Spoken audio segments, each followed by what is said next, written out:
I introduce the moderator of this distinguished panel, and then I get out of the way. So I'll do that very quickly to save time. Many of you all know that Mark Stoller is a distinguished historian. You should also know that he is an avid baseball fan, especially of his beloved New York Yankees. Applause, boos, whatever, come on, bring it on. That's appropriate because tonight's lineup of speakers, including Mark, is the historian's equivalent of the famed Yankees lineup of 1927, known as Murderers Row. I'll leave it up to you all to decide which of the panelists most resembles Lou Gehrig, Babe Ruth, or Earl Combs, or any of the other 6 on that lineup. Dr. Stoller received his BS from the City College of New York and his MA and PhD degrees from the University of Wisconsin. He is Professor Emeritus of History at the University of Vermont, where he taught for 37 years and received numerous teaching awards. One of our nation's most distinguished and diplomatic and military historians, Dr. Stoller is the author of many publications and books. I'll just mention 2, Allies and Adversaries, The Joint Chiefs of Staff, The Grand Alliance, and U.S. Strategy in World War II, and his excellent biography of Marshall, Soldier, Statesman of the American Century.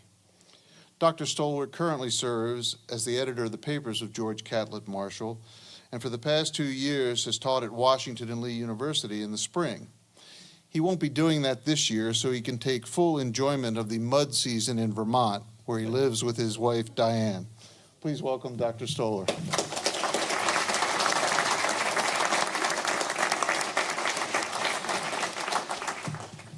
You lied, Brian. You said you were going to keep it brief. I will try to do better. With the possible exception of the Civil War, no event in our history is shrouded with more mythology and misconceptions than World War II. And this afternoon, we will explore some of those myths and misconceptions, as well as some surprises, with 2 highly distinguished historians from 2 different generations of World War II scholars, and I make the 3rd generation. I'm in the middle. The symmetry works out very, very nicely here. First, Professor Gerhard Weinberg, the Keenan Professor Emeritus at the University of North Carolina, Chapel Hill, and I refer to him by this title in a review of his work, and I'll do it again. He is the dean of both modern German historians and World War II scholars. There is no one who knows more about World War II than Gerhard Weinberg. His knowledge is truly encyclopedic. His publications, if I listed them all here, there would be no time left for him to speak. I'll mention 3 works: Hitler's Foreign Policy, 1933 to 1939, The Road to War; Visions of Victory, The Hopes of 8 World War II Leaders; and A World at Arms, A Global History of World War II, which many of us consider the best history of the entire war ever written. He has twice won the American Historical Association's George Louis Beer Prize and both the Samuel Eliot Morrison Prize of the Society for Military History and the Pritzker Military Library Award for Lifetime Achievement in the field of military history. He was also selected by the Society for Military History and the Marshall Foundation to deliver last year's George C. Marshall Lecture at the American Historical Association's annual meeting in Boston. He has chaired the German Studies Association, the Army's Historical Advisory Committee, the Historical Advisory Panel of the Interagency Group Implementing the Nazi War Crimes Disclosure and Imperial Japanese Records Law, the National World War II Museum's Presidential Advisory Board. I've had the privilege of serving under him on 2 of those boards. Far to my left, Professor William Hitchcock, Professor of History at the University of Virginia, where he specializes in modern European history, war and society, and Cold War history. He has previously taught at Yale, Wellesley, and Temple. He moved to UVA last year. His numerous publications include France Restored, Cold War Diplomacy, and the Quest for Leadership in Europe, 1944 to 54, The Struggle for Europe, The Turbulent History of a Divided Continent, 1945 to the present, and most recently, The Bitter Road to Freedom, A New History of the Liberation of Europe, which won the American Historical Association's George Louis Beer Prize and was a finalist for both the Mark Linton Prize and the Pulitzer Prize in History. Presently, he is writing a history of the Eisenhower years as president. Now, our format this afternoon is going to be for each panelist to speak for about 20 to 25 minutes, and then we will open the floor to your questions. And hopefully there'll be enough time, and then we'll all be upstairs to answer further questions. Professor Weinberg first.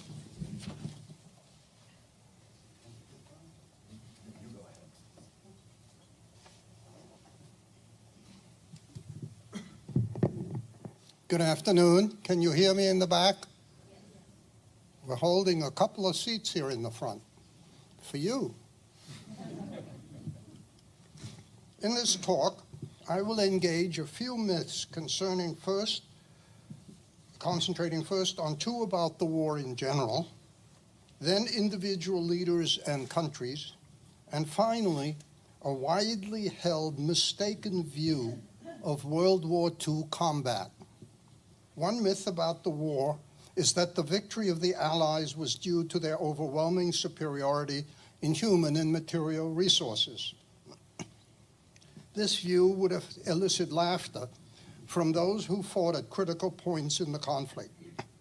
The victory of the Royal Air Force in the Battle of Britain was not the product of vastly greater numbers. Those vastly greater numbers did not exist. When the Red Army halted the German advance, it did have greater numbers, but these had been nullified by the prior decimation of its leaders by Stalin's purges. Contrary to German military memoirs, Stalin did not control the weather.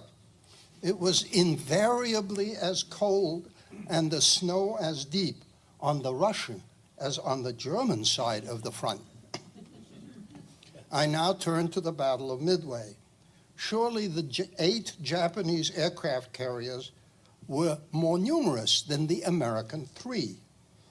I shall return to the Japanese commander Yamamoto, but even the 4 carriers he allotted to the critical engagement were more, not less, than the 3 American ones.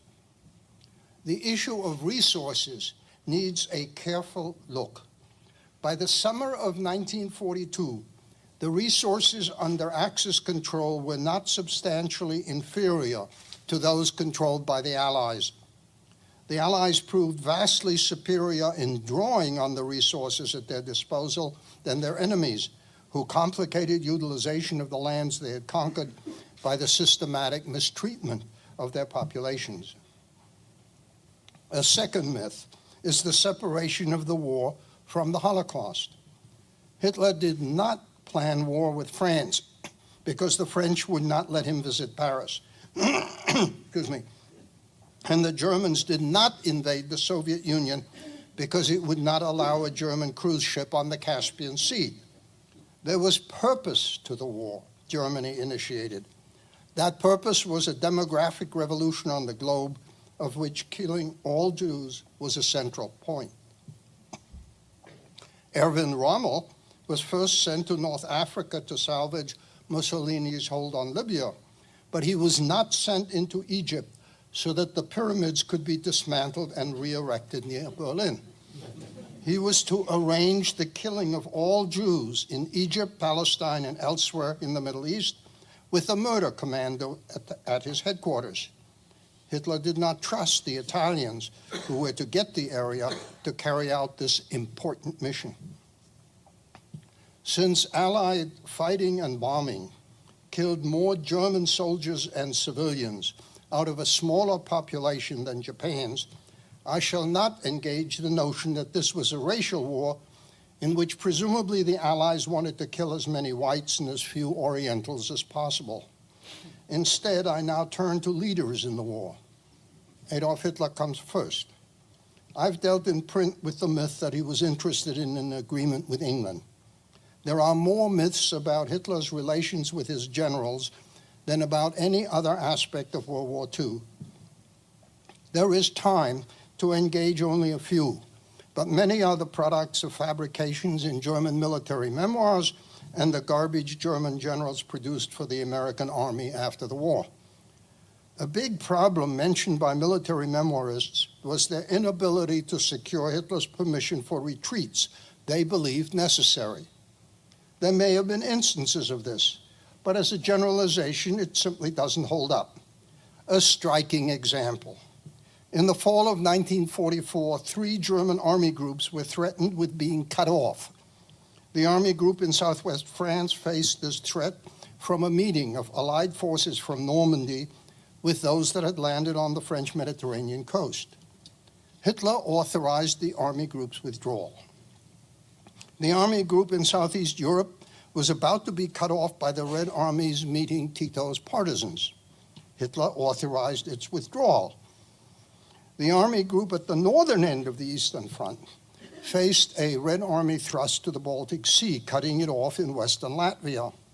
Hitler refused to authorize this army group's withdrawal in the same weeks he allowed the others to pull back. Why?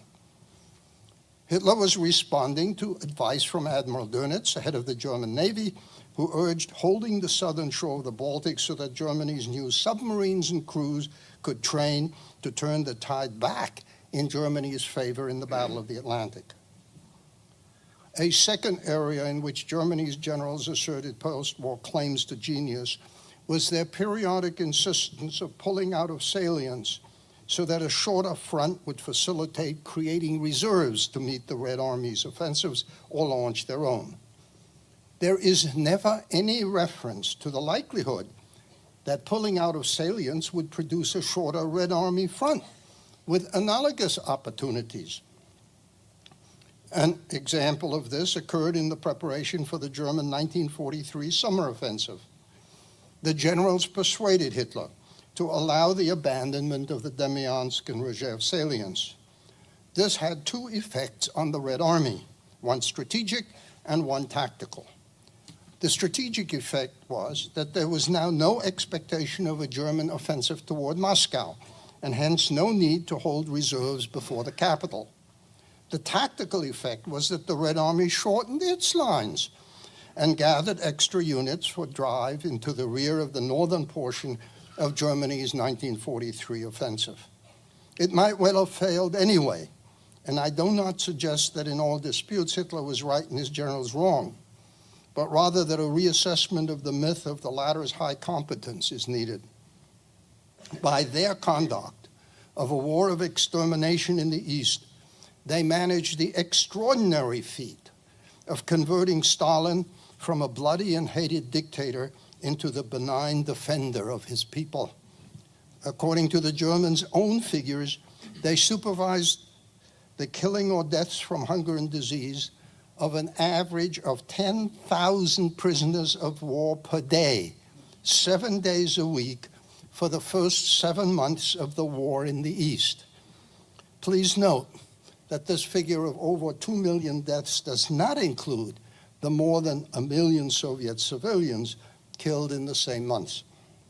Let's turn to Benito Mussolini. His mouth was very much larger than his brain. He preached endlessly about the benefits of war, but failed to recognize Italy's limited capacity and the cost of aligning himself with Germany. Nevertheless, there is too much denigration of Italy's forces during the conflict. It was the Germans who insisted on substituting their Enigma encoding machines that the British were reading for Italian ciphers that had not been broken. The performance of the Italian Navy and Army was not as poor as much of the subsequent writing suggests. Missing from most of the literature is the role of Italian Army units on the Eastern Front and how their heavy casualties contributed to the evaporation of support for the fascist system in Italy. We now turn to Winston Churchill. From May 10, 1940 until July 1945, He controlled the British war effort, and he subsequently wrote a multi-volume memoir of the war. In his account of the run-up to the war, he did not mention that in the summer of 1938, while publicly chastising Neville Chamberlain for his policy toward Czechoslovakia, he was privately telling the Prague government that if in office, he would most likely follow the same policy. The Battle of Britain was won by the fighters Chamberlain had insisted on having built. Perhaps that has some connection with this being the only important battle of the war after which the winning commander, Air Chief Marshal Sir Hugh Dowding, was canned. In his memoir history, Churchill emphasized a point that became one of the major myths of the war. He claimed to have opposed major concessions to the Soviet Union against the policy on this of President Roosevelt. The myth deserves scrutiny. Two important issues on which the contemporary well-documented positions of the two differed illustrates their contrasting views. In the summer of 1940, the Soviet Union annexed the three Baltic states. While Churchill wanted to extend de jure recognition to this annexation, Roosevelt opposed that move and by heavy pressure prevented the British from doing so. In the summer of 1941, the issue arose in the negotiations for an alliance between Britain and the Soviet Union after Germany invaded the latter. Churchill again wanted to concede the Soviet demand, and Roosevelt again, by massive pressure, obliged London to abstain. From Churchill's perspective, this looked like an inexpensive way, first, to try to wean the Soviets away from their alignment with Germany, and later to satisfy a new and highly important ally. From Roosevelt's point of view, the forced disappearance of independent countries was no more acceptable when carried out by the Soviets than by the Germans. A second example involves the zones of occupation in Germany after that country's defeat. Afraid that Stalin might order the Red Army to stop at the June 1941 border and tell the Western powers that it was their turn to do the rest of the fighting, Churchill had his government prepare a zonal division that placed Berlin deep inside the Soviet zone. This would provide the Soviets with an incentive to continue to push forward. With clues that this was not what the Americans wanted, he had the British delegation present the line in the European Advisory Commission.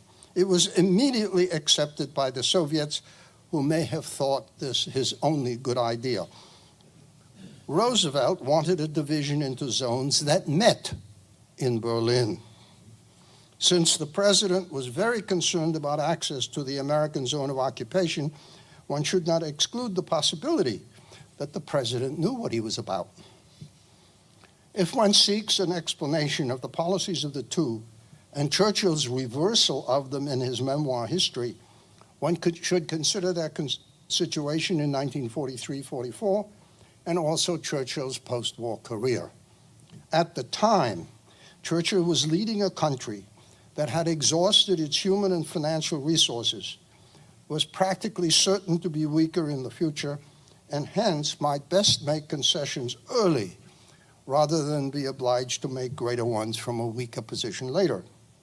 Roosevelt headed a country still mobilizing its resources and likely to become stronger, and hence should postpone concessions and make them later from a stronger position. He recognized the essential role of the Soviet Union in the war, and like Churchill, was equally worried that it might be defeated or arrive at a compromise peace with Germany. He worked hard to develop and maintain decent relations with a difficult ally, but there were limits to the concessions he would make. Unlike Roosevelt, who died in April 1945, Churchill continued active in British politics after his electoral defeat in July 1945. In his memoirs, he could refashion the past in accordance with what would have been his preference.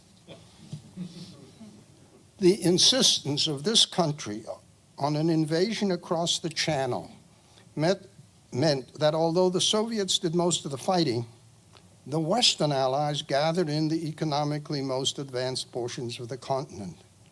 In any case, Poland was going to be under German control if the Germans won, or under Soviet control if the Allies won. At the time of Yalta, the Red Army controlled Poland, and neither Churchill nor Roosevelt could change that fact. This was unfortunate for the Poles, but the blame must rest with neither of the Western leaders, but with the refusal of the Germans to accept an independent Poland until after a Russian army came to Berlin for a second time. It's now Stalin's turn. Since the evidence of his views of Czechoslovakia became apparent in part during the war, one needs to go to a myth about his prior policy. It is often argued that the Soviet Union should not have been excluded from the 1938 Munich settlement of the crisis over Czechoslovakia.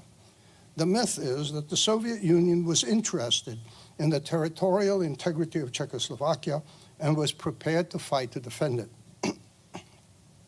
How does this square with subsequent Soviet policy? When Germany ended the country's independence in March 1939 and created the puppet state of Slovakia, the Soviet Union was the only country outside the Axis that extended legal recognition to it, and hence to the disappearance of Czechoslovakia. When through the annexation of Eastern Poland, the Soviet Union, thank you. When through the annexation of Eastern Poland, the Soviet Union attained a common border with what had been Czechoslovakia, Stalin annexed the eastern part of that country. A curious way of demonstrating interest in its territorial integrity. We now turn to the war itself. There is a belief that Stalin was extremely shrewd. That might have been so in the internal situation, where he wangled his way into power and had any conceivable opponents killed, sent to the Gulag, or punished. In foreign affairs, however, he was as handicapped as Hitler by his belief in the nonsense he spouted, because he seriously believed that Germany wanted colonies, markets, and investments from the Western powers. It never occurred to him that Hitler's primary interest was in the seizure of land from the Soviet Union for agricultural settlement. In spite of Roosevelt's advice, Stalin opted for agreement with Germany in 1939 and helped that country drive the Allies off the continent in the north, the west, and the south.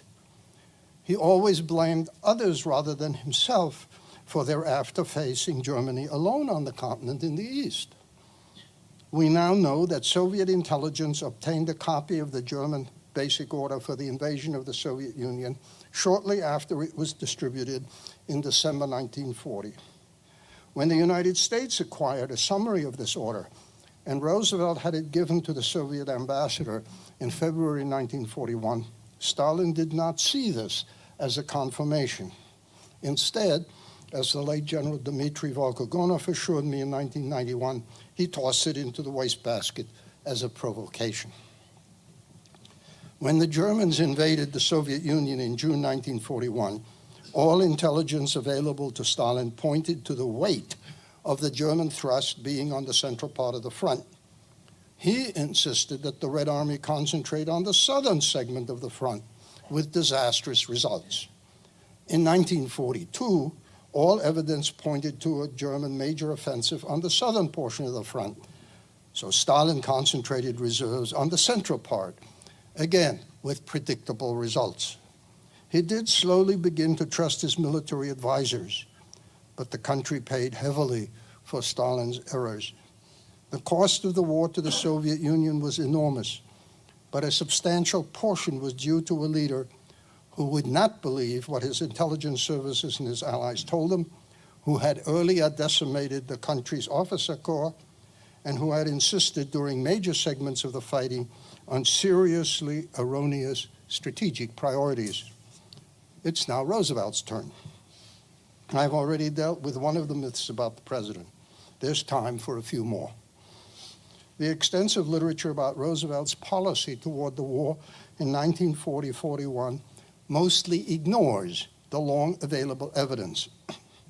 On the basis of decrypted Axis messages declassified in the mid-1970s, the German historian Jürgen Rover in 1984 published an analysis showing how intelligence on U-boat dispositions was utilized to divert individual ships and convoys.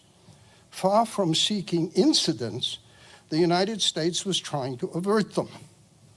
Roosevelt used the few that occurred to awaken the American people to the dangers ahead, but it would have been possible to utilize the information to ensure an incident every few days.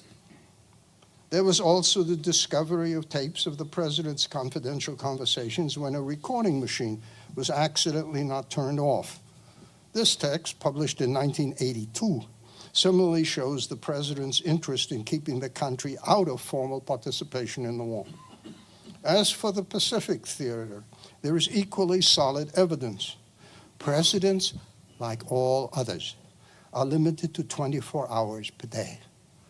Then why did FDR devote an enormous amount of time to negotiations with the Japanese in direct personal conversations and in discussions with Secretary of State Cordell Hull when the latter was to meet Japanese diplomats? Is it not likely that he hoped to stall off Japan until its leaders could see that Germany might well lose, not win the war? Had they waited another 2 weeks, they might have recognized in the German defeats on the Eastern Front and the British offensive in North Africa signs that a German victory was by no means certain. Hitler had the opposite concern. He pushed the German army forward before Moscow in December 1941, in part precisely because he feared that Japan might not go to war, but settle with the Americans. The issue of the embargo on oil sales to Japan also deserves another look. When the Japanese occupied northern French Indochina in September 1940, one might see this as cutting a supply route to nationalist China and thus connected with the war with China. But the occupation of southern French Indochina in July 1941 pointed away from that war and toward war with the United States, Britain, and the Netherlands. Unlike Stalin, who provided the Germans with oil until minutes before they invaded the country, Roosevelt did not think it was wise to provide Japan with oil to stockpile for war with the United States. In the final stage of the negotiations, the suggestion was made that if the Japanese would evacuate southern Indochina, the United States would sell them all the oil they wanted. The Japanese diplomats in Washington were instructed not to discuss this idea. For Tokyo, war with the United States, Britain, and the Netherlands was preferable at that time. When originally encouraged by the Germans to seize British and Dutch colonies in Southeast Asia in 1940 and 41, Tokyo had replied that they would do this in 1946, after the Americans had left their bases in the Philippines. It was on the basis of Germany's promise to join them in war with the United States that the Japanese had decided not to wait, but to strike in 1941 instead. A final myth about Roosevelt concerns his and Churchill's approval of the plan of Secretary of the Treasury Henry Morgenthau to transform Germany into a country like Holland and Denmark, with a high standard of living, but no heavy industry. As Churchill put it, quote, fat but impotent. Myth makers have refrained from looking at the original document published decades ago. Its 4 pages and map illustrate the obvious. If such a change were to be made, Germany would need the bulk of its eastern agricultural land. One could not take it away, push the Germans there into the remainder, and expect the country to survive without vast export industries. The project was abandoned because of Stalin's insistence on the Oder-Neisse line. The proposal Roosevelt and Churchill preferred was too soft, not too hard on the Germans. 2 myths about President Truman relate to his wartime role. The emphasis on his unpreparedness to assume the presidency is generally exaggerated. He had not only served in the American Army in France in World War I, but had maintained an interest in military affairs in subsequent years. He had to be briefed on many matters on succeeding to the presidency, including the details on the atomic bomb and Soviet espionage and its development, but he was not an ignoramus. Like his predecessor, he developed a close working relationship with Army Chief of Staff George C. Marshall. Unlike the civilian side of the government, where Truman made substantial changes relatively early, he kept the military leaders Roosevelt had appointed. The other myth is the controversy over the anticipated American casualties in the two planned invasions of the home islands of Japan, of which Truman authorized the first in mid-June 1945. Invariably, the likely casualties of the Chinese, Russians, British, and others are omitted from this discussion. Similarly, the planned Japanese killing of all the prisoners of war they held is ignored. Perhaps into this discussion, one should enter the anticipated casualties on the Japanese side, about which there was no controversy. The Japanese anticipated that there would be 20 million Japanese casualties, a figure Tokyo deemed acceptable until the second atomic bomb suggested to some that the Americans could drop an indefinite number and hence not have to invade at all. Now that the focus is on Japan, may be the time to touch on Japanese war aims. These are often described as limited to resource-rich parts of Southeast Asia. The Japanese certainly wanted them, but the inclusion of India, Alaska, Australia, and Cuba, to mention only a few, hardly points to a modest program of annexations. A Japanese leader who has received much favorable attention is Admiral Yamamoto. First, there is his insistence on the Pearl Harbor attack as a substitute for the prior naval plans, a project accepted in mid-October 41 because of his threat to resign as commander of the combined fleet. Leaving aside that an attack on the Americans in peacetime was practically guaranteed to destroy the Japanese concept of conquering lots and then making a settlement in which they could keep much of their gains, there were two practical defects to Yamamoto's plan, both predictable and irremediable. First, as the Japanese knew, the places where American warships were anchored were quite shallow.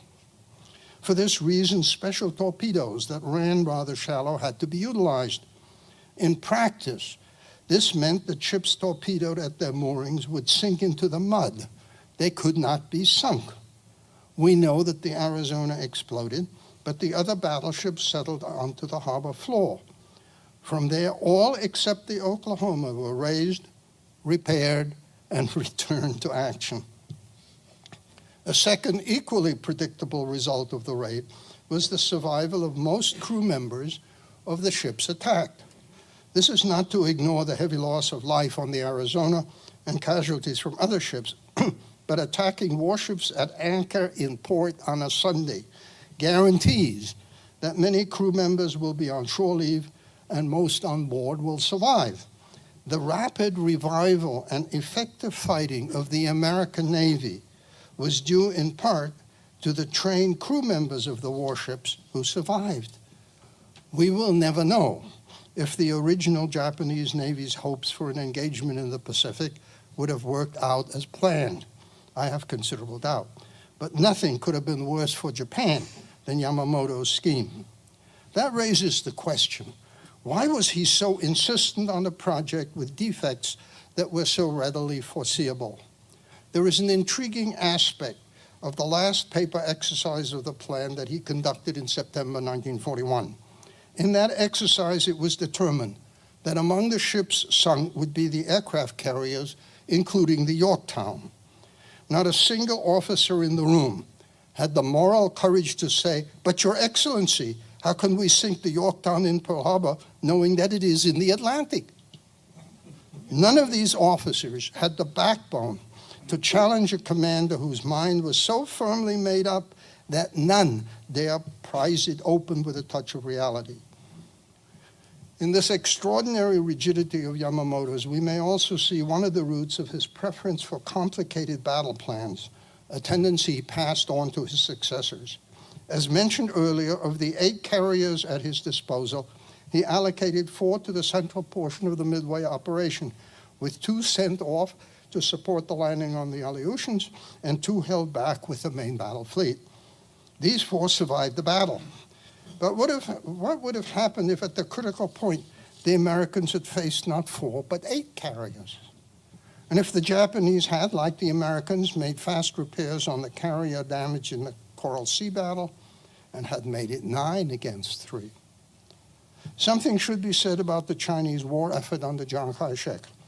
While there is no doubt about the corruption and other internal problems of his regime, the time may have come for another look at a leader who held much of his country together against a better trained and better armed foe for many years. The insistence of the Japanese on fighting the Chinese all those years, and in the most horrendous way they could think of, paved the way for the triumph of Mao. Few would suggest that the people of China are better off as a result. A final myth in need of review concerns the way the 2 sides fought on the field of battle. Most think of World War II as fought by men, women, and machines. That is wrong. The United States utilized a variety of animals, from dogs in the Pacific to mules in Europe, with the British adding elephants in Burma. The Japanese and Italian armies utilized horse transport extensively. The German army was heavily dependent on horses, employing over 3 million. Here was another source of friction between Hitler and his generals, where he was closer to the reality. In the winter, bringing up fodder for the horses is difficult at the time when they cannot graze through deep snow. Since then, pulling equipment over poor snowed-in roads is especially difficult. Double harnessing was frequently resorted to. When a force advances, equipment left behind can be retrieved by leading the horses back. But when a force retreats, whatever is not pulled back first is likely to be lost. The practically certain losses of valuable equipment in winter was not fully understood by commanders, most of whom had fought on the Western Front of World War I with its relatively short distances. It was their dependence on horses that fed the confidence of many German generals that they could crush any Allied landing in the West. They correctly estimated that because of the weather in the Channel, a landing would occur in the summer. There would then be much grass for their horses to graze on, but the Allies could not train their tanks and trucks to eat grass. The dependence of the Western Allies on motorized equipment would provide an advantage for the German army with its horses. It never occurred to any on the German side that this was known to the Allies, who had decided on Pluto, the pipeline under the ocean, to pump fuel under the Channel. The rapid pursuit across France by the Allies in August-September 1944 was eventually slowed because of fuel problems. But by then, it was too late to throw the Allies across into the Channel. The Red Army was also heavily dependent on horses. The American provision of tens of thousands of trucks greatly assisted the Soviets. Nevertheless, German civilians in Berlin in April 1945 noted that the Red Army brought into the city great numbers of horses and substantial numbers of camels. Neither of the huge armies fighting on the main front of World War II could have operated without the horses that have largely disappeared from popular memory in this country. Many myths have influenced the perceptions of the greatest war of which we know. A talk at an institution named for one of the most carefully objective military leaders of the conflict may be a good occasion to subject a few of these myths to the cold look that he tended to accord dubious proposals. Thank you.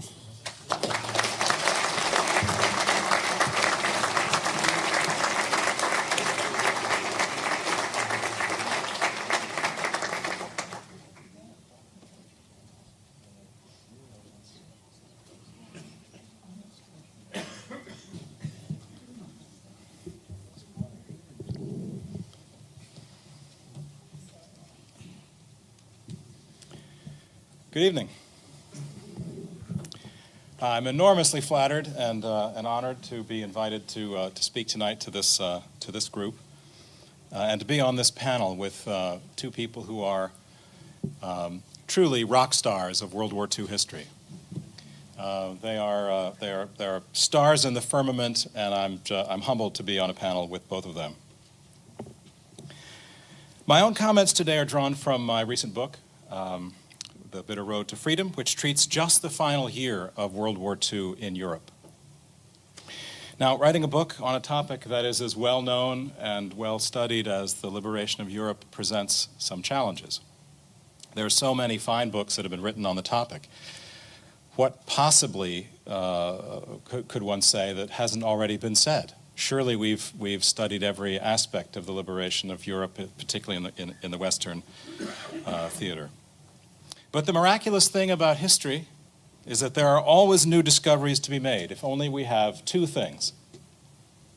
First, when addressing a familiar topic, we need fresh and interesting new questions. And second, we need new sources of evidence. New questions and new evidence always lead to new discoveries and to surprises.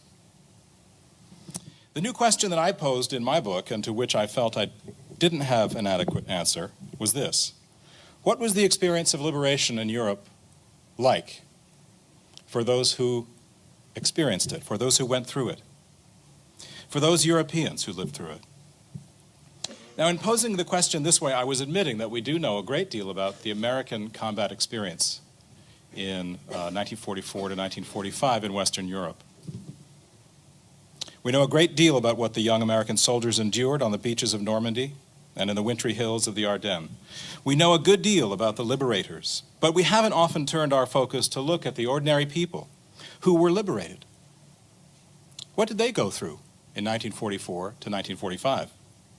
This was my new question, so I needed some new evidence. I could not simply turn to U.S. sources because they wouldn't tell me what I wanted to know. I had to go to Europe and to work in archives there, especially in collections that would get me as close to the ground level view as possible. Fortunately, there are many such collections, too often overlooked by American scholars. Of course, there's the wonderful Imperial War Museum in London, which I'm sure many of you have been to, and they have a wonderful collection of first-hand accounts, diaries, letters, and personal documents that are absolutely astounding, unpublished, and irreplaceable. But there are many more. Local archives in pretty much every town and département in Normandy maintain their own records, local police records, local accounts of what happened in that period, 1944 to 1945. In Belgium, there's a wonderful center on World War II studies that I worked on for a number of weeks, and the curator said they hadn't had an American scholar there in 10 years. The Dutch have maintained enormous World War II records, and Italy as well. And of course, the materials gathered by the United States during the occupation of Germany after the war provide us with a great deal of material, not least the U.S. Strategic Bombing Survey, which is very useful, has very useful interviews of people who experienced the American bombing and the British bombing of Western Germany. So based on these materials, I tried to paint a portrait of a continent in turmoil, passing from the tyranny of Nazism to the post-war period. And my attention again was drawn to ordinary people and their lives, because I felt that's what we failed to integrate into our telling of the liberation story. So let me share with you, to focus on our theme tonight, 3 surprises, things that I felt were new, surprising to me.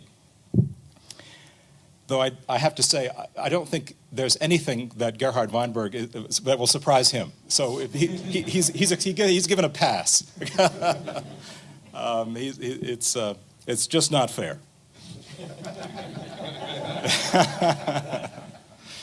Well, the first surprise. We normally assume that the liberation of Europe served to bring the liberators and the liberated together in a warm embrace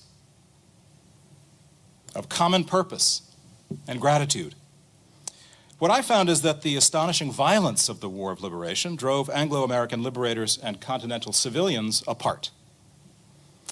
As I was reading through the letters and the diaries of British soldiers, particularly at the Imperial War Museum, these men who fought in Normandy in the summer of 1944, from D-Day on June 6th right on to the end of the Normandy campaign in late August, I kept coming across this common pattern repeatedly. Many soldiers wrote that rather than being welcomed as heroes, they were actually received quite coldly by the French people. The reception wasn't hostile, but it was distant and reserved. One British soldier wrote, "If we'd expected a welcome, we certainly failed to find it." The French people they encountered in Normandy were, quote, sullen and silent.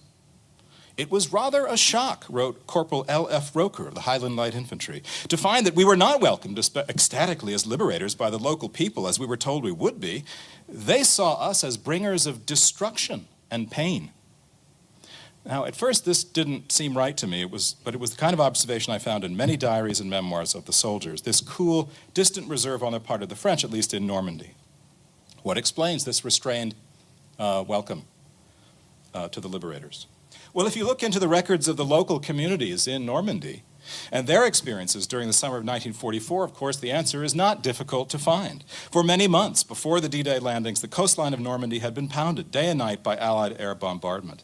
On the night of June 5, just before D-Day, the biggest air bombardment of the entire war up to that point was unleashed on German coastal defenses in Normandy. Alas, not only Germans were hit.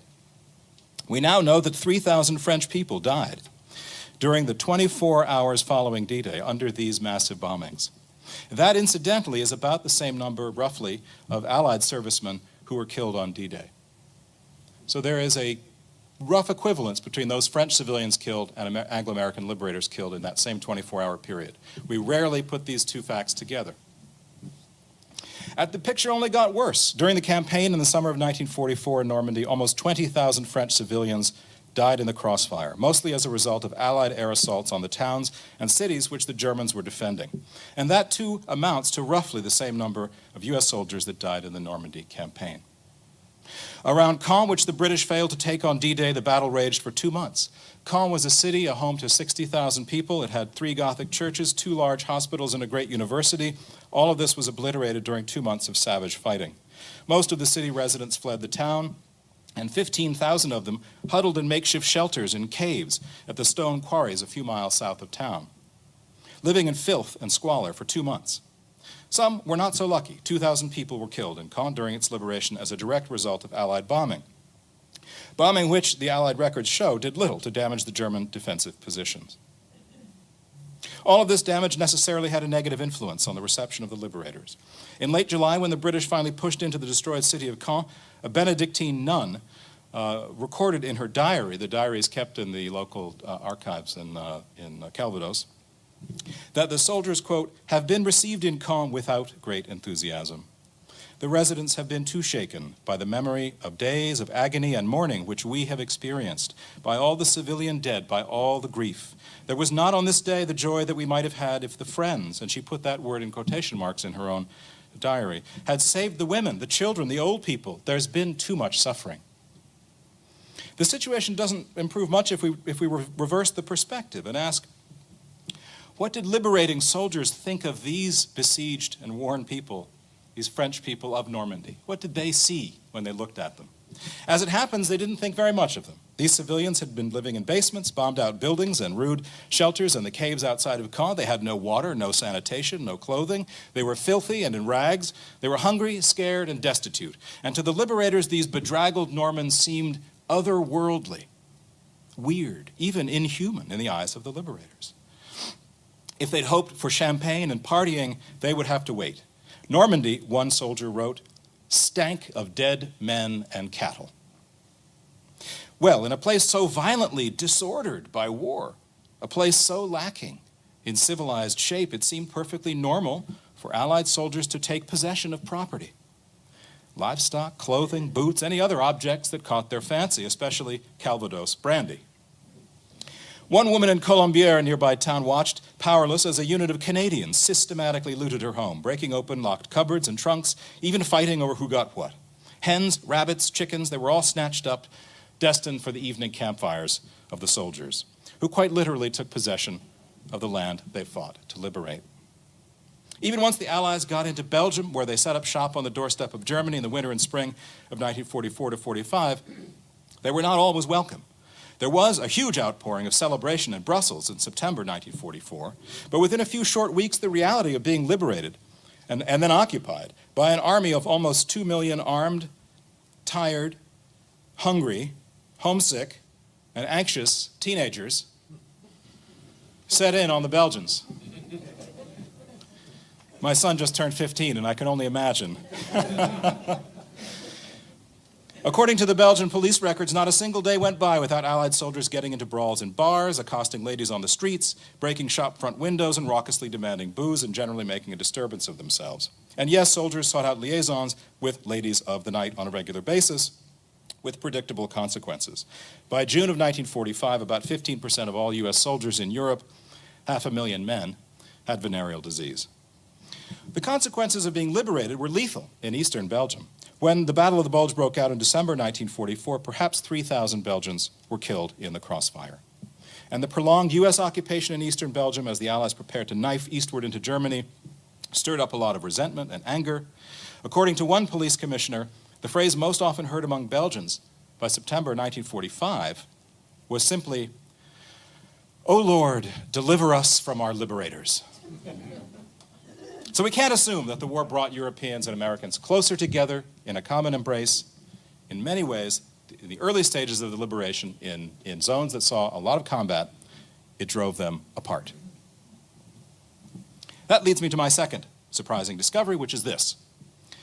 The American GIs liked the German people, their enemy, more than any other group of Europeans that they encountered on the continent. Now, this really surprised me because I knew that in preparation for the occupation of Germany at the end of the war, the American government and army had settled on a harsh policy toward German people. The U.S. and British military both gave very strict orders to their own liberating soldiers that Germans were off limits. There could be no fraternizing, no handshaking, no speaking to German civilians, no removing of hats as a courtesy in public, only direct orders delivered in an imperious tone. The policy was meant to drive home the fact in the mind of the victor powers that Germans were a defeated people, a guilty people, and international outcasts. There's some wonderful radio spots that the U.S. Armed Forces Radio developed to broadcast this policy home to bring it home to the soldiers, to repeat over and over. Don't talk to the Germans. Don't be nice. Don't fraternize. A couple of these spots I counted in the archives. Soldiers wise, don't fraternize. That was the tagline. So don't talk to the Germans. But the announcements are amazing. That Frau going to market may look harmless enough. This is one radio spot.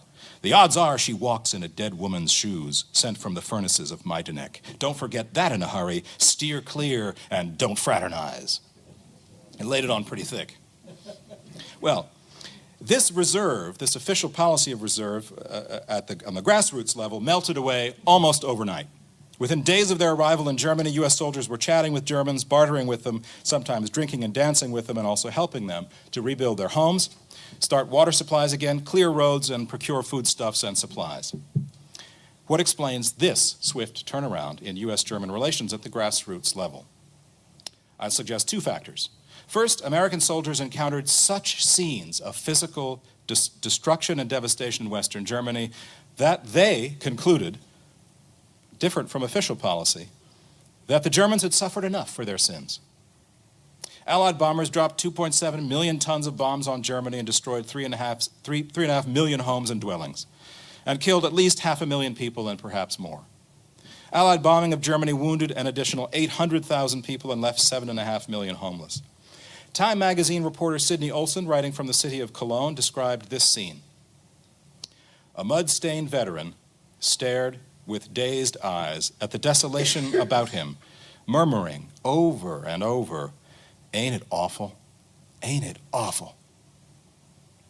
To the men who arrived on German soil in the last few months of the war and who then occupied the country in 1945, the bombing had served as a kind of evening out of the score sheet. It seemed that no harsh occupation was required to bring home the lessons of the war to the German people. The bombers had done that. The problem was that sympathy opened the way to forgiveness, and it was not long before Americans were looking the other way, and generally helping the Germans sweep under the rug much of what had transpired inside Germany during the war. But there's a second reason that explains the rapid thaw between American GIs and the German people in the summer of 1945. Put simply, U.S. soldiers liked the Germans, especially female Germans, and the feeling was mutual. A Stars and Stripes reporter saw American soldiers near Aachen help German housewives with their chores, play with their children, and, quote, through other acts of friendship, make living more tolerable through the creation of a friendly atmosphere. In the eyes of the GI, the Germans fared well when compared to the French. Said one trooper, "These people are cleaner and a damn sight friendlier than the frogs." They're our kind of people. Naturally, it wasn't just elderly German housewives that the GI wanted to meet. A report from the Psychological Warfare Division put the issue bluntly. Quote, "To a man bored and fed up with the company of other men, almost anything in skirts is a stimulant and a relief. And German women were undeniably attractive in a wholesome, physical, sexy way." This is the official report speaking.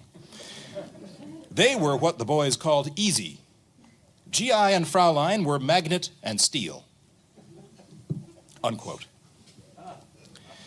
American troops found German women willing to spend time in the company of GIs in exchange for the luxuries that every GI carried in his rucksack: tinned food, cigarettes, chocolates, soap, pens, paper, and alcohol.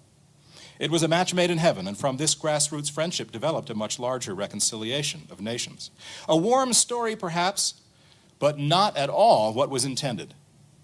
And this kind of rapid reconciliation made it that much more difficult once the war was over to hold the German people accountable for their wartime actions. These were the same Germans, after all, who had welcomed Hitler, cheered his triumphal marches, given him adulation as his armies crashed into Poland, Russia, and France. Much of this was rapidly forgotten by soldiers and civilians who both shared a common aim of suppressing the recent past. I'll close by drawing your attention to a third surprise the book offers, and it's perhaps the most surprising and incomprehensible one of all. It is, of course, commonplace to depict the liberation of Europe as bringing about, however belatedly, the rescue of surviving European Jews from further torment and destruction at the hands of the Third Reich. Yet it's not widely known that the liberation of Europe did not deliver freedom to the surviving Jews of Europe. In mid-1945, Jews were released from one kind of torment, but they were not yet able to find security and freedom. The reason for this is that liberated Jews from Eastern Europe or the Soviet Union had nowhere to return to. They refused to return to their homeland, for their families in many cases, their homes, synagogues, and towns had been eradicated during the war. And the communist-controlled regime, for example in post-war Poland, offered them little encouragement to come home. Many Jews hoped that with the war over, they could emigrate either to the United States or more likely to British-controlled Palestine to join the fledgling Jewish settlement there and begin a new life. But the American government refused to accept any large influx of Jewish survivors into the United States, and the British government closed off the hope of emigration to Palestine. So the Jews who had survived Hitler now faced a new obstacle to freedom: US and British official policy. So with an uncertain and gloomy future, Jewish survivors freed from death camps simply settled down in Germany itself and waited. At first 50,000, then 100,000, and then as many as 250,000 European Jews came into occupied Germany in 1945 and 1946 and sought out the temporary protection of the Allied occupying armies. With the support of the American and British armies, Jews built refugee camps or converted camps once used by the Germans to house prisoners. And they waited. It is hard to believe, but in the months and years after May 1945, thousands of Jews continued to live in camps in the heart of the country that had caused them such torment, without any idea of what the future held for them. To be sure, this is also a story of resilience and courage. Inside these Jewish encampments, thousands of Jews managed to create a kind of life. There were Yiddish newspapers, like the Landsberger Lager Zeitung, and schools, libraries, workshops, and musical concerts. There was a sense of political activity, too. Elections were held. Politics were debated. In October 1945, David Ben-Gurion toured these camps. He declared his intention to win the release of these refugees and get them into Palestine. And yet, until 1948, most of them remained in this strange semi-captivity in the heart of occupied Germany. So let me repeat, hundreds of thousands of Jewish survivors of the Holocaust came to live in temporary camps and shelters inside US-occupied Germany after the war, and they stayed there for as long as 4 years after the war. Liberated but not free. That is the way they describe their own predicament. Look carefully at popular treatments of the end of World War II. And I think you'll find that this sad chapter is missing. So, in conclusion, let me just say that World War II is full of surprises. If you ask new questions and look for new evidence. But be careful, because sometimes the surprises that you find make for uncomfortable reading. Thank you very much.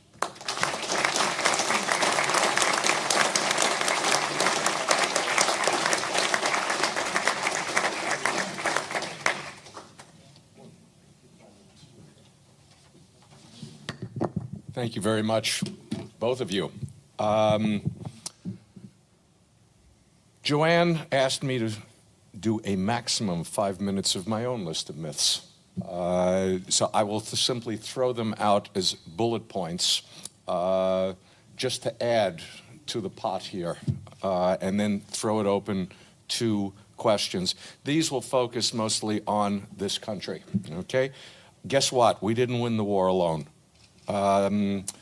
U.S. Armed Forces, 15 million in uniform. That constituted only 25% of the total Allied military forces against the Axis powers, but we did provide about 2/3 of the war materiel to the Allied cause. 2, the Grand Alliance was not a failure because it broke down after victory and because the Cold War followed. Most military alliances break down once the war ends. This one ranked as one of the most successful in military history. It achieved total victory. The great failure was the Axis alliance, which stands as a case study in how not to conduct coalition warfare. Third, Gerhard alluded to the fact Roosevelt was not politically naive. I'll give it a point. He did not give away anything to Stalin at the Yalta Conference. That is one of the greatest of all the World War II myths. And if you believe Roosevelt practiced appeasement there, so did Churchill and so did Stalin. Beyond that, appeasement, guess what? It's not a dirty word. It's one of the oldest principles in diplomacy and human behavior. Ask yourself, when was the last time you appeased a friend or a member of your family, or they appeased you? The problem is that it was its misapplication in the 1930s to a man who could not be appeased. And ironically, as Gerhard pointed out in a wonderful article 25 years ago, Munich was neither a total disaster for the West nor a total victory for Adolf Hitler, given what he wanted. Ironically, the only one to emerge from Munich unhappy was Adolf Hitler. I'd also throw in the United States was not isolationist. There is a difference between isolationism and unilateralism, nor was it totally military unprepared before Pearl Harbor. It was more prepared in December 1941 than before any previous war it had fought. And finally, the idea that Roosevelt set up the fleet at Pearl Harbor, the conspiracy theory that will not die. Every generation, somebody else brings it up, does not have a leg to stand on. I'll leave it at that. Throw it open to questions. Yes, Tom. Considering the building and museum we are in, are there myths, misconceptions, and surprises about George Marshall we should know? Question is, given the building we're in, are there myths, misconceptions, and surprises about George Marshall that we should know? Since the 6th and 7th volumes have not gone to press yet, I can't say anything, really. Would either of you care to? He did, at least in my opinion, violate his own views once. He allowed the effort to retake the islands and the Aleutians to go forward when that was completely unnecessary. The heavy casualties the American 7th Division suffered on Attu were really totally unnecessary, it seems to me. There was no way that the Japanese could go anywhere from there. By that time, our submarines were getting torpedoes that worked and therefore would have sunk any supply ships. And this would have been one place where Marshall could have applied the wording from the Gilbert and Sullivan operetta, The Mikado. You know, where the Mikado comes on and he sings, "My purpose all sublime, I will achieve in time to make the punishment fit the crime, the punishment fit the crime." It has always seemed to me that the proper punishment for the Japanese who landed on Attu and Kiska would have been to leave them there. They could then eat boiled lava for breakfast, fried lava for lunch, and sauteed lava for dinner. The fact that it took until early the following year, 44, for the 7th Division to be put back together again, if you will, for the next operation where they were in Quadra Lane.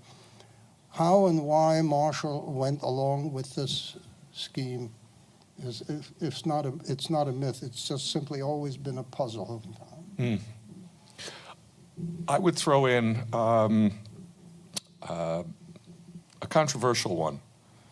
I think in retrospect, it was a big mistake for Marshall to have rescued Douglas MacArthur politically by recommending that he receive the Congressional Medal of Honor, given the problems that were faced later. Now, that is using historical hindsight, and I can defend what was done on the basis of what was going on at that moment.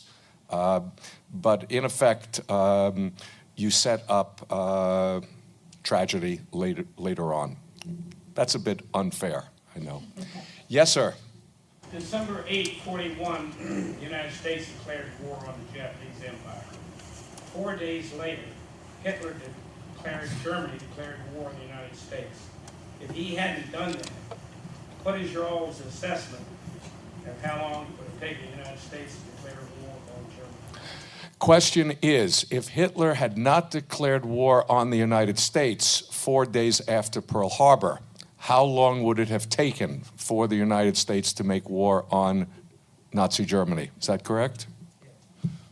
I'll throw that one to you. The real issue, I'm afraid, sir, is exactly the other way around. The Japanese would not have attacked us unless they were absolutely certain that the Germans were in it with them. They were planning, as I mentioned in my talk, to wait till 1946 to strike south. And the answer why 1946 of all years was that under the Tydings-McDuffie law, back from the 1930s, we were going to give the Philippines their independence in 44 and give up our bases there in 46. And the Japanese were afraid to move south with the Americans on their flank. And when they told the Germans this, the Germans said, well, for goodness sakes, we better go now. And if you go, we're in it with you. And since the Germans had not developed in Hitler's years a great reputation for sticking to their commitments, you will understand why a few days before attacking Pearl Harbor, the Japanese asked Berlin and Rome, are you still in this with us? And they said, absolutely. And what is very interesting is the following. The German Navy had been calling for war with the United States since October 39. And Hitler had held them back because Germany had not been able to build the Blue Water Navy to fight the United States that they'd been working on since 1937. Nor did they have an ally who had the Navy. The moment Hitler in his East Prussian headquarters heard about Pearl Harbor, he immediately told the German Navy to start war on the United States and 8 other countries in the Western Hemisphere. The idea of waiting to go to war with the United States for 1 or 2, or perish forbid 3 days, was just too awful for him to contemplate. There was, in other words, if the Japanese had not been certain that the Germans were coming in with them, they would never have attacked the United States in the first place. So one has to reverse the situation. There was no particular reason for the United States to go to war with Germany just because, I don't know, German is such a difficult language for some students. There is, I would suggest, one very interesting insight that is the opposite of what I said about Hitler not wanting to wait 3 days.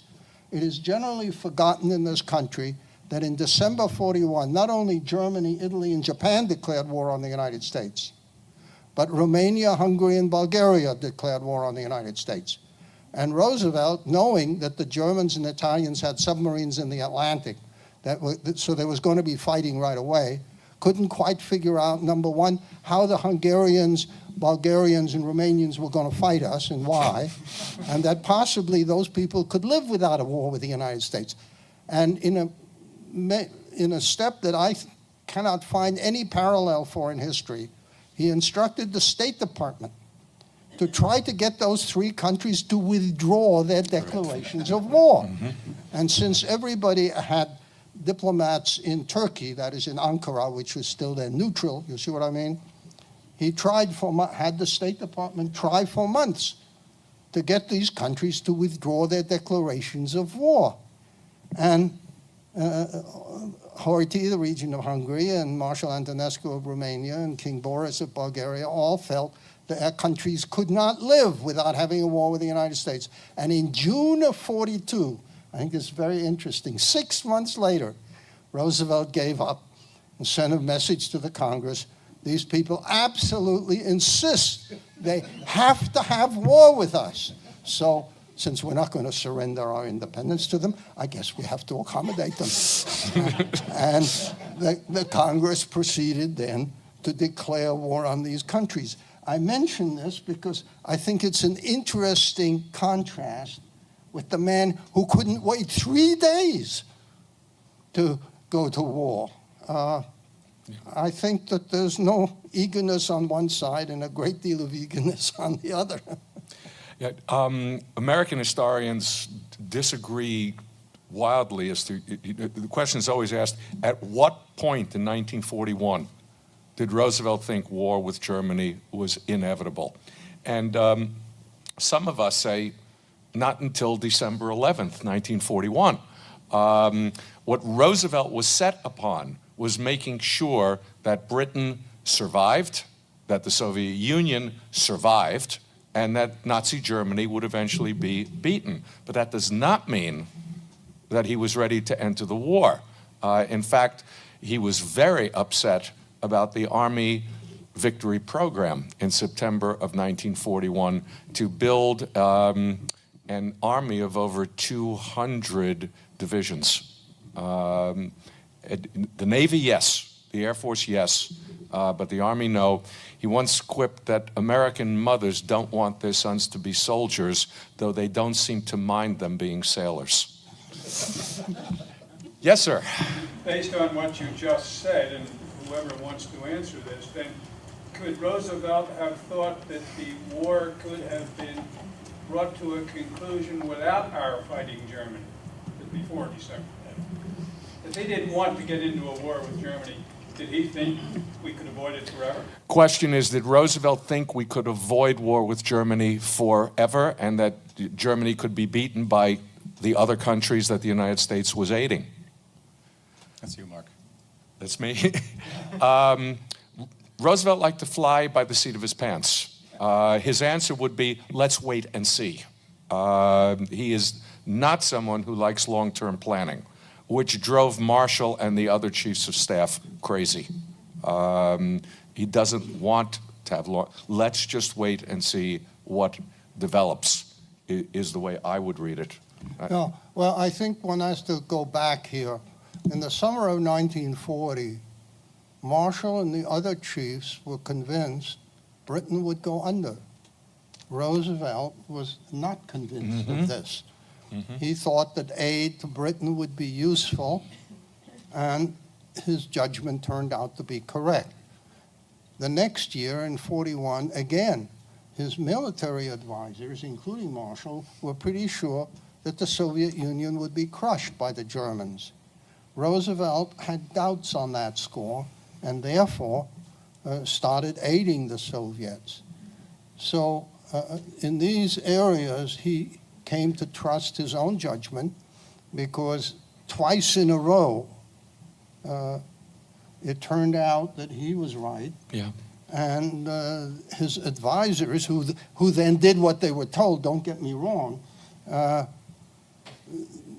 when he said what to do, they did it, but their advice had been based on erroneous assessments, and his assessment had been correct. So that by the winter of 41, 42, there were signs that the Russians and the Brits, between them, maybe could beat Germany. And if Japan had not then taken the plunge, this is entirely possible. We tend to forget in the arguments on which Mark Stoller has written a very good book, The Politics of the Second Front. The other side of this was the Russians waited to open a second front in the Pacific until 3 months after the war in Europe was over. They were the only one of the major powers of the World War II who could fight on only one front. That fighting was most of the fighting of the whole war, to be sure. But there were real signs. And one of the reasons, as I mentioned, Hitler was so terrified in the winter of 41 and kept pushing the German army to go for Moscow, go, even though it was terribly difficult, because he was afraid that the Americans and Japanese would come to an agreement. And since he was going to go to war with the United States anyway, why having an ally with a big navy, from his point of view, was very important. Because from the German perspective, whether an American warship is sunk in the Pacific or the Atlantic doesn't make any difference once it's at the bottom of the ocean. We tend to forget that other leaders make decisions not on the basis of what we think or we think we know, but on the basis of what they think and what they think they know. And if Roosevelt had been able to keep the Japanese yakking for another 2 weeks, as he managed to keep them yakking for about 9 months, they would probably have seen in this German defeat before Moscow that maybe they're not going to win as we have up to now felt so sure they would. Yes, sir.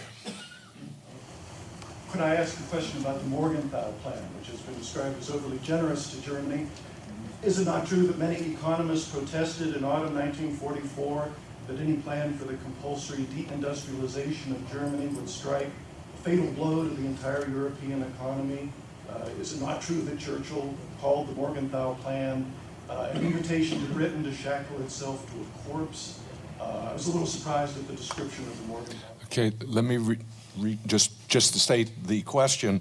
Isn't it true that many economists opposed the Morgenthau Plan, that Churchill opposed the Morgenthau Plan, that a lot of, that's basically it. Economists have different views on this, as economists tend to do about everything. Churchill was in favor of it. The critical point here was an effort to prevent what everybody at the time was terrified of. We forget this today. 20 years after Germany's World War I defeat, they were running around the globe again. And everybody was terrified that in another 20 years, those folks would be at our throats again. Now, you and I know that between them, the Red Army and the Strategic Bombing Offensive taught the Germans that if you don't want your house to burn, don't set the world on fire. And they have learned that lesson. But during World War II, we tend to forget how concerned people in all countries, the main reason that Stalin agreed to the United Nations organization, interestingly enough, after the Soviets had been thrown out of the League of Nations, was because he saw it as a prospective barrier against a new German effort at a Third World War. Under those circumstances, the notion that having Germany, as I said, and as was said at the time, rather like Denmark and Holland, high standard of living, but no heavy industry, looked quite attractive, and certainly looked very attractive to Winston Churchill. But that would mean that Germany had to keep the agricultural surplus lands that it had.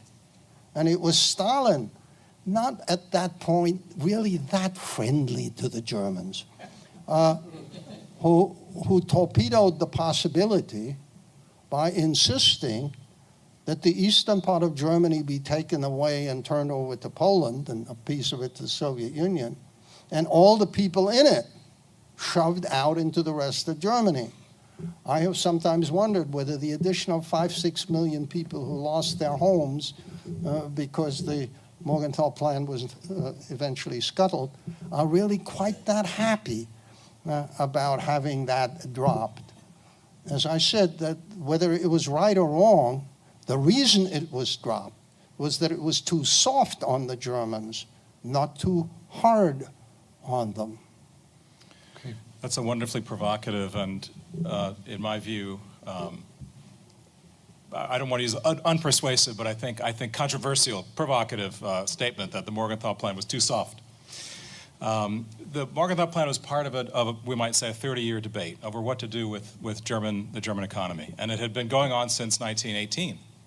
So to say that the economists had disagreed about the Morgenthau Plan, well, of course, they'd been talking about this in 1918 when Keynes wrote the Economic Consequences of the Peace. And his argument, trying to counter the French view that you could essentially contain Germany by weakening its economy, was that this was a recipe for disaster for all of Europe, and that Germany was the engine of economic prosperity, and there was no way for it to be knocked out of commission as essentially as the pistons running whatever kind of Europe that we were going to have post-war. It had to have Germany playing a major role. So the Morgenthau Plan, to post-war planners looking a little bit further than just a few months down the line, looked unrealistic, implausible, certainly something that would be very difficult to put into operation, to carry through. It would have meant turning back the clock on a highly industrialized, advanced society and nation 30 or 40 or 50 years. These were, I mean, Roosevelt and Churchill, brilliant as they were, may have not have thought through the economic consequences in quite the depth that we would have expected. The Morgenthau Plan never really had a chance.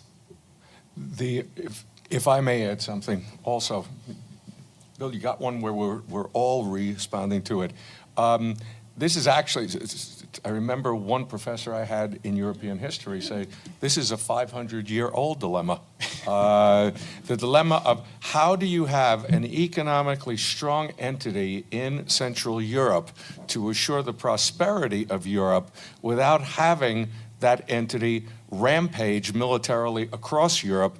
Assistant Secretary of War John J. McCloy at one point in the war said, these Germans have to be taught that they can't rampage across Europe anytime they feel like it.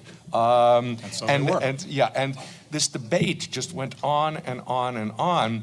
And I will close the circle on Marshall, because in preparing volume 6 of the Marshall Papers, which have to do with the Marshall Plan, the revitalization of German industry is central to the success of the Marshall Plan, which is one of the reasons, not the only reason, by a long shot, Stalin says, no way we are going to do this. And it's a long-term problem. But what is your focal point? Is your focal point the economic health of Europe, or is your focal point the security side of Europe? Well, the American answer comes out to be you cannot separate the two by the time you get to the Marshall Plan.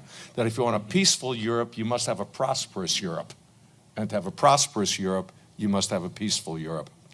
I would like to also make one other comment about Will's paper. He made I thought, a very, very good point that everyone should keep in mind. We are always coming up with new information. There is always more to be learned about World War II, about any event in our history. There's this myth, once we've got all the facts, we know everything, that is the end of it. That's not the way history works. You always have new questions to be asked, because every generation that looks at the past is asking different questions about the past in light of its own problems. And it in turn leads to new sources. As we'll point out, these sources have always been there.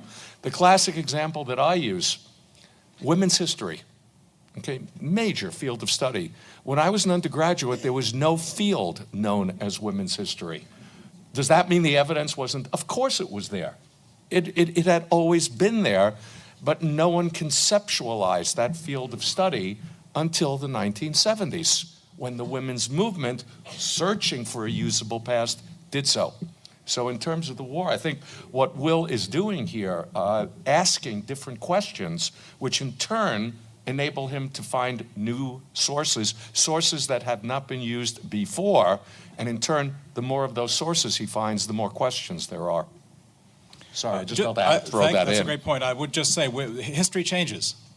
The way we do history changes. The documents are there, the evidence is there, but the questions that we bring to it are often different in each generation.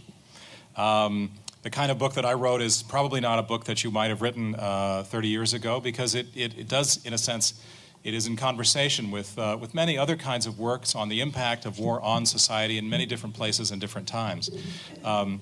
This is a subfield that's growing in the general field of military history. Right. It in no way seeks to dethrone the central focus of military history, which is on both operations but also on leadership and on grand strategy. Those are the central preoccupations, and they should be. But wars are about, alas, killing large numbers of people. And if we lose sight of that, we really are missing the central aspect of this catastrophe that the Second World War was, certainly, for all of the globe. Joanne, do we have time for any more questions? One more? Okay. Looking back, historians can identify certain key decisions that were pivotal, that made things either much worse or much better. Can you identify anything that's going on today that might be making things much worse? Oh, right. So I thought you were going to ask us for our favorite World War II decision. I will. Let's keep politics out. Yeah. No, I've got a wonderful answer for that. When President Clinton was impeached, I received a call from the local newspaper saying, "How will this look in 10 years?" And I said, "That depends on what happens over the 10 years. And he said, "That's exactly what one of your colleagues said to me a few minutes ago." But he added a quip, as my colleague always did. Historians do not predict the future.